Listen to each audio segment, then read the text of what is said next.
I think that when I said that I love my brother, I kind of forgot how obnoxious he really is. He's a goddamn grown up with a job, a house, and about a dozen illegitimate kids to pay child support for. But when he's with me, he acts like he's a little boy again. And I don't mean that in a good way. After starting the day by pissing his name in the snow outside the front door, he served me scrambled eggs spiced with pepper and sugar, left a spoonful of marmalade in one of my boots, and kept banging on the bathroom wall from the other side while I was trying to take a dump. "It's gotten even colder overnight," Cass remarked. "Aren't you going to take a jacket?" "You know I can't," I replied gloomily, tugging on one of my white fur-trimmed gloves. The only other thing protecting me from the chill was the little fluffy cape attached to the particular wedding dress I was wearing that day. No point in complaining. Even after all this time, my brother gave me a deprecating laugh. "Man, Jessic really dealt you a bad hand, didn't he?" "I don't want to talk about Jessic," I said curtly, my voice flat and monotone. "Let's just get going." Cass merely shook his head, but at least he kept his mouth shut as we got on our way. Marching through the snow together, I almost felt like we were kids again, like I'd just have to turn around and Jem and Marion would be right behind us. "I've missed this," Casimir suddenly remarked, a wistful earnestness in his voice. I almost started at his tone. This wasn't what I was used to from him. I admitted hesitantly. "I've tried to find other things to make up for it, but nothing ever quite compares," he went on, staring down at his boots. There was nothing else I could say. For 10 minutes or so, all we could hear was the sound of snow crunching beneath the soles of our shoes. Finally, we came across Fergus patrolling the edge of the forest adjacent to the Red Meadow. He was sipping hot cocoa from his thermos and greeted us with a slightly drowsy smile. When I asked him how he'd been, he said he'd had trouble sleeping but insisted he was okay. Now I trust him. Gus has been working for us for ages. Yet he wouldn't rat us out. But perhaps he knew something. Why would anybody make our location public, he thought aloud upon being presented with the question. "Money," Casimir suggested readily. "I reckon one of your co-workers is taking bribes." That's sort of depressing to think about. I mean, the guys and I hang out all the time. Well, I'm going to keep an eye out, but that's about all I can tell you at the moment.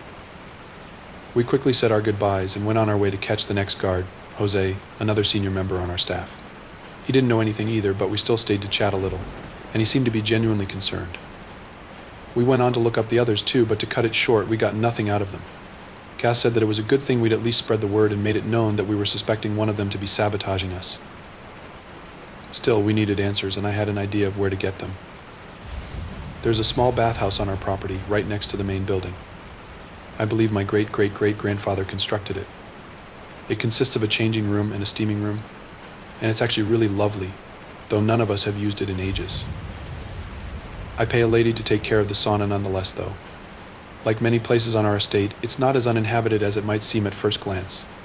It's a special place. I was actually born there. Hell, maybe even conceived too, but that's a little more unlikely.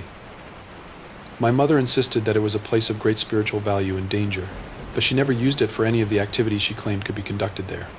That's not all, though. When I was 16, I decided I wanted to go for a steam there. Mom was practically the only one to ever really use the bathhouse, and she'd been quite enthusiastic for us to try it out together.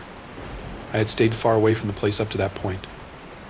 It had always kind of creeped me out, what with all the talk of supernatural energy, but I was intrigued as well, and when I was 16, I figured it was time to check it out. Besides, steaming could be nice. So I went inside with Mom, on a day just as cold and wintry as this one. Both of us were wearing crosses around our necks, which Mom said we'd have to leave at the door. This rather confused me, but I readily left one of my boots outside for us, and we placed our necklaces inside. We undressed in the changing room and each grabbed a bath broom on our way in. The bath brooms were simple bundles of birch twigs.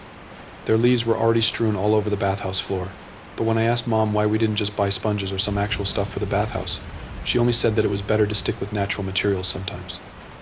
We'd fired up the sauna and were sitting in the steaming room. Nothing much happened, so I was actually quite at ease. The room had heated up quickly. It was a lot more intense than your normal sauna level of hot, though.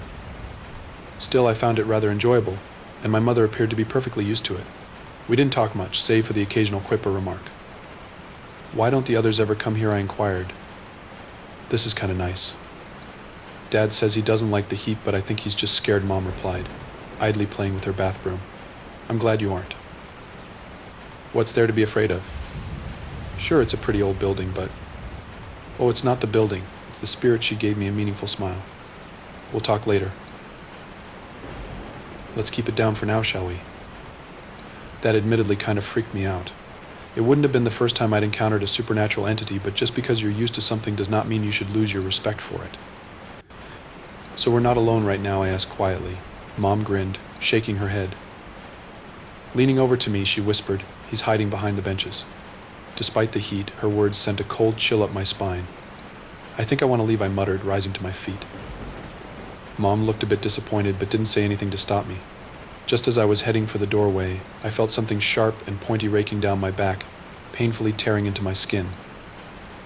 I let out a sharp scream, spinning around only to find that Mom was still in her seat, frozen as a statue, staring at me with wide eyes. "What the fuck was that?" I whined. I could feel blood trickling down my lower back. My mother, freeing herself from her rigor, rushed over to hug me, casting an accusatory gaze into the room. That was totally uncalled for, she shouted, her anger directed at somebody I couldn't see. "Come on, now, honey. If the miserable old grouch doesn't want company, we'll just be on our way now," she told me, taking my hand and pulling me out into the changing room. Just as we were about to set foot through the doorway, we were stopped by a gush of scalding hot water hitting our backs. Both Mom and I cried out and spun around, just in time to glimpse a frail, hunched-over figure disappearing behind the benches. My heart was racing in my chest when the air suddenly filled with a strange, uncanny gibbering. It sounded like someone talking backwards, but really fast and in an eerie, low, brittle voice. Whatever lived inside that bathhouse, we'd angered it. "Let's just go," Mom squeaked, sounding like a little girl. She didn't have to tell me twice. We didn't take the time to dress, merely grabbed our clothes and sprinted, barefoot and naked, through the snow back to the safety of our house. My father, who had been watching us through the window, was laughing his ass off at us. "Care to explain?" I gasped, hopping around on the living room carpet as I was trying to put on my pants with shaking, frozen fingers. My mother huffed, finally sticking her head through the opening of the sweatshirt she'd been fighting with. "That was the Bannock. He moved into the bathhouse after my great-great-grandfather built it. Guess he was having a bad day. Though the scratching is something he's done before. Grandpa always said if you take a steamer on Christmas time and the Bannock scratches you, it means the new year is going to be a bad one. But I don't really care, you know. You're my daughter, and the old skunk better keep his hands to himself around you." "But the scratching thing, is that like an actual prediction?" I asked, still kind of shaken. "Oh, I don't know. But I wouldn't trust the Bannock anyways. He's such a moody, dumb geezer. You know, he invites the woodland demons to bathe with him at night. That's why he doesn't want any crosses or religious items in there." "Shouldn't we see to it that he's like appeased?" I inquired cautiously. Mom snorted. "I won't. Let him rage in there if he wants to. He can burn down the bathhouse for all I care. I'm not going back there anytime soon after this." That same night, I snuck outside with a bucket of water. It had a pink block of soap swimming around in it, and seeing as I had stupidly filled it all the way up to the brim, I had to take great care not to spill anything.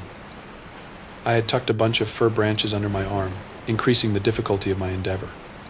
Once I finally reached the sauna, I sat everything down in the snow to knock on the door. "Hello," I called out softly, trying to keep my voice from trembling. The bathhouse was lying in complete and utter silence. If there were any spirits inside, they were having a really quiet gathering. "I'm sorry to disturb, it's Fiona, from before. I've come to apologize, sure. I didn't actually believe I'd done something wrong. But it was best to take the humble route with beings like this one." I knew that even back then. The Bannock most likely didn't care about my standpoint. Ever so slowly, the door to the building swung open. Total darkness was waiting behind it, and I was reminded of a huge bear opening its mouth. While this felt like a prompt to step inside, I refrained from doing so, instead placing the bucket and the branches atop the stoop. To this day, I believe the creature inside must have been able to hear my heartbeat, that's how loud it seemed to me. I almost jumped when a bony arm with saggy, wrinkled pale skin reached out from the pitch-black opening to pull my offerings inside. To my relief, the Bannock didn't shut the door immediately. Taking note of this opportunity, I summoned all my courage and spoke up again. "I was wondering if that was a sign you gave me earlier. Is the new year really going to be bad for us?" For a moment, everything was silent. Then the strange gibbering started up again. Something about that noise was deeply unnerving to me.